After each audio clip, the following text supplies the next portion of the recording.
தமிழொலி நேயர்களுக்கு வணக்கம். தமிழொலியின் இன்றைய மதிய நேர பிரதான செய்திகள். முதலில் தலைப்புச் செய்திகள். தமிழர் பகுதியில் கொடூரமாக வெட்டிக் கொல்லப்பட்ட சகோதரிகள்.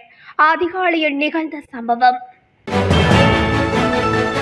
எல்ல வெள்ளவாய வீதியின் போக்குவரத்து பாதிப்பு. நாட்டை உலுக்கிய பெண் வைத்தியர் விவகாரம், பதவி விலகும் பெண் அதிகாரிகள். மின்கட்டண குறைப்பு தொடர்பில் விடுக்கப்பட்டுள்ள அறிவிப்பு. படுகொலைக்கு நீதி கோரிய போராட்டத்தில் முருகல் நிலை. முதலாம் தவணையின் முதலாம் கட்ட பாடசாலை கல்வி செயற்பாடுகள் இன்றுடன் நிறைவு. அனுராதபுரம் வைத்தியசாலை சம்பவம், சந்தேக நபர் வீட்டில் கைக்குண்டு மீட்பு. கரையோர மார்க்கத்திலான தொடருந்து சேவை குறித்து வெளியான அறிவிப்பு. தொடர்பென விரிவான செய்திகள். திருகோணமலை மூதூர் பகுதியில் பெண்கள் இருவர் வெட்டு காயங்களுடன் சடலமாக மீட்கப்பட்டுள்ளதாக காவல்துறையினர் தெரிவித்துள்ளனர். குறித்த சம்பவம் இன்று அதிகாலை 4:30 மணியளவில் மூதூர் காவல் பிரிவுக்குட்பட்ட தாகா நகர் பகுதியில் இடம்பெற்றுள்ளது. தாகா நகர் பகுதியில் ஸ்ரீதரன் தர்ஷினி என்பவருடைய வீட்டிலேயே இந்த சம்பவம் இடம்பெற்றுள்ளது. சம்பவம் குறித்து மேலும் தெரிய வருவதாவது, உயிரிழந்தவரின் கணவர் வெளிநாட்டில் வசித்து வருபவர் எனவும், ஸ்ரீதரன் ராஜேஸ்வரி வயது 68 மற்றும் அவரது பெரியம்மாவான சக்திவேல் ராஜகுமாரி 74 வயது ஆகிய இருவருமே இவ்வாறு வெட்டு காயங்களுடன் சடலமாக இரத்த வெள்ளத்தில் மீட்கப்பட்டுள்ளதாகவும் காவல்துறையினர் குறிப்பிட்டுள்ளனர். அத்துடன் உயிரிழந்த ஸ்ரீதரன் ராஜேஸ்வரி என்பவரின் 15 வயது மகள் வெட்டு காயங்களுடன் மூதூர் தள வைத்தியசாலையில் அனுமதிக்கப்பட்டுள்ளதாகவும் தெரிய வந்துள்ளது. குறித்த கொலை சம்பவத்தில் எவரும் இதுவரை கைது செய்யப்படவில்லை எனவும், இது தொடர்பில் தீவிர விசாரணைகளையும் மேற்கொண்டு வருவதாகவும் மூதூர் காவல்துறையினர் தெரிவித்தனர். மோசமான வானிலை காரணமாக எல்ல வெள்ளவாய பிரதான வீதியின் 12 கிலோமீட்டர் கம்பத்துக்கு அருகில் வீதி தடைப்பட்டுள்ளதாக போலீசார் தெரிவித்தனர்.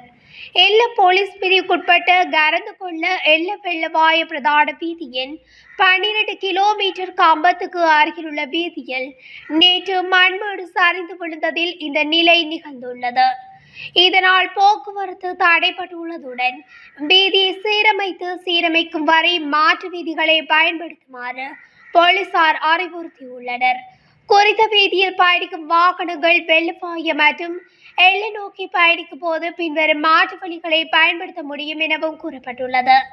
அந்த வகையில் எல்லையிலிருந்து வெள்ளவாய நோக்கி பயணிக்கும் போது வடறுமலையிலிருந்து அம்பந்தண்டேகம ஊடாக ஊவா கரந்து கொள்ள பிரதேசத்தில் இருந்து வெள்ளவாய நோக்கி பயணிக்க முடியும். வெள்ளவாயில் இருந்து எல்லை நோக்கி பயணிக்கும் போது வெள்ளவாய ஊவா கரந்து கொள்ள பிரதேசத்தில் இருந்து அம்பந்தண்டேகம ஊடாக எல்லை நோக்கி பயணிக்க முடியும் எனவும் கூறப்பட்டுள்ளது.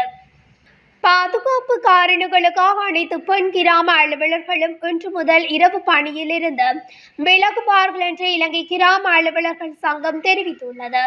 கடந்த ஞாயிற்றுக்கிழமை அனுராதபுர வைத்தியசாலையின் பெண் மருத்துவர் ஒருவர் கொடூரமான முறையில் தவறான நடத்தைக்கு உட்படுத்தப்பட்ட விடயம் நாட்டையே பரபரப்பிற்கு உள்ளாகியிருந்தது. இந்த சம்பவத்தை தொடர்ந்து நாடளாவிய ரீதியில் உள்ள பெண் கிராம அலுவலர்களின் பாதுகாப்பை உறுதிப்படுத்தும் வகையிலான செயற்பாடுகளை அரசாங்கம் மேற்கொள்ள வேண்டும் என்று கிராம அலுவலர்கள் சங்கம் வேண்டுகோள் விடுத்திருந்தது. இந்த நிலையில் தற்போது பாதுகாப்பு கருதி அனைத்து பெண் கிராம அலுவலர்களும் இன்று முதல் இரவு பணியிலிருந்து விலகுவார்கள் என்றும் இலங்கை கிராம அலுவலர் சங்கம் தெரிவித்துள்ளது. மேலும் பாதுகாப்பற்ற மற்றும் மக்கள் நடமாட்டம் இல்லாத பகுதிகளில் உள்ள அலுவலகங்களை மூடவும், பாதுகாப்பை உறுதி செய்யவும், இடத்தில் இருந்து அலுவலக நடவடிக்கைகளை மேற்கொள்ளவும் நடவடிக்கை எடுக்கப்படும் என்று அதன் கொழும்பு மாவட்ட தலைவர் ஷாமலி வட்சலா குலதுங்க தெரிவித்துள்ளார். அதேபோல இரவு பணிகளில் பணிபுரியும் பெண்ணின் பாதுகாப்பை உறுதி செய்ய தேவையான நடவடிக்கைகள் எடுக்கப்பட்டு வருவதாகவும் பெண்கள் மற்றும் குழந்தைகள் நல அமைச்சர் சரோஜா சாவித்ரி பால்ராஜ் குறிப்பிட்டுள்ளார். 3 ஆண்டுகளுக்குள் மின் கட்டணம் 30% குறைக்கப்படும் என்று மின்சார மற்றும் எரிசக்தி அமைச்சர் குமார ஜெயக்கொடி தெரிவித்துள்ளார். நாடாளுமன்றத்தில் இன்று உரையாற்றும் போது அவர் மேற்கண்டவாறு குறிப்பிட்டுள்ளார். இதன்போது அரசாங்கம் வழக்கமாக ஒரு வருடம் முழுவதும் நிலக்கரியை இருப்பில் வைத்திருக்க உத்தரவிடுவதால் நிலக்கரி செலவு குறைப்பின் பலனை யாராலும் கடந்து செல்ல முடியாது என்று அவர் குறிப்பிட்டுள்ளார். எனவே ஒரு வருடத்திற்குள் ஏற்படும் நிலக்கரி விலை ஏற்ற இறக்கங்களுக்கேற்ப மின் கட்டணங்களை நாங்கள் சரி செய்ய முடியாது என மின்சார மற்றும் எரிசக்தி அமைச்சர் தெரிவித்துள்ளார். முல்லைத்தீவு மல்லாவி பிரதேசத்தினை சேர்ந்த இளைஞர்கள் ஒருவர் வெளிநாடு செல்ல காத்திருந்த நிலையில் வவுனிக்குளத்தில் இருந்து சடலமாக மீட்கப்பட்ட நிலையிலே இளைஞரின் படுகொலைக்கு நீதி வேண்டி போராட்டம் ஒன்று முன்னெடுக்கப்பட்டது. குறித்த போராட்டமானது இன்று மல்லாவி போலீஸ் நிலையம் முன்பாக பல்வேறு சுலோகங்களை ஏந்திய வண்ணம் இடம்பெற்றுள்ளது. இதன்போது போலீசாருக்கும் பொது மக்களுக்கும் இடையில் முறுகல் நிலை ஏற்பட்டுள்ளதுடன் குறித்த பகுதியில் அதிகளவான போலீசார் குவிக்கப்பட்டுள்ளதால் அங்கு பதற்ற நிலை அதிகரித்துள்ளதாகவும் தெரிவிக்கப்படுகிறது. குறிப்பாக போலீசாரின் தன்னிச்சையான செயற்பாடுகளே இந்த விசாரணையின் பின்னணியில் இருப்பதாகவும் போராட்டத்தில் ஈடுபட்ட மக்கள் குறிப்பிட்டுள்ளனர்.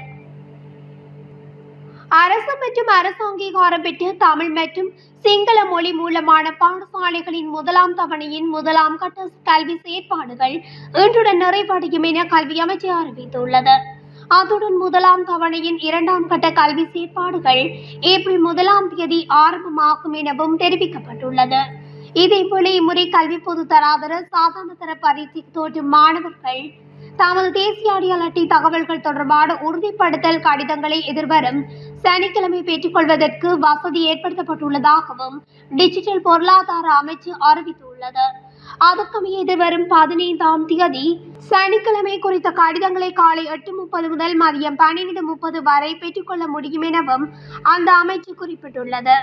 அதன்படி தேசிய அடையாள அட்டை தகவல்களை உறுதிப்படுத்துவதற்கான கடிதங்களை ஆட்பதிவு திணைக்களத்தின் தலைமை அலுவலகம் மற்றும் காலி குர்நாகல், வவுனியா, மட்டக்களப்பு மற்றும் நூறடி ஆகிய மாவட்டங்களில் அமைந்துள்ள கிளை அலுவலகங்களிலும் பெற்றுக்கொள்ள முடியும்.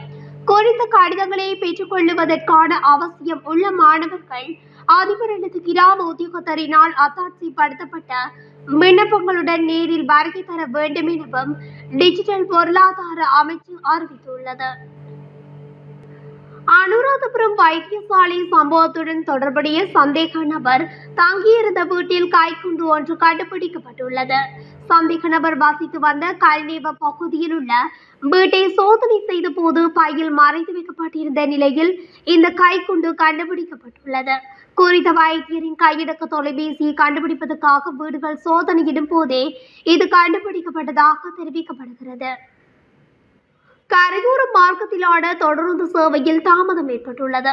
பாணந்துறை தொடருந்து நிலையத்துக்கு அருகில் பாணந்துறையிலிருந்து கொழும்பு கோட்டை நோக்கி பயணிக்கும் தொடருந்தின் இயந்திர கோளாறு காரணமாகவே இந்த தாமதம் நிகழ்ந்துள்ளது.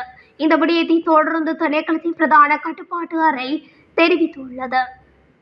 இத்துடன் தமிழொலியின் இன்றைய மதிய நேர பிரதான செய்திகள் நிறைவடைகின்றன. தொடர்ச்சியாக செய்திகளை அறிந்து கொள்ள தமிழொலி ஊடகத்துடன் இணைந்திருங்கள். நன்றி.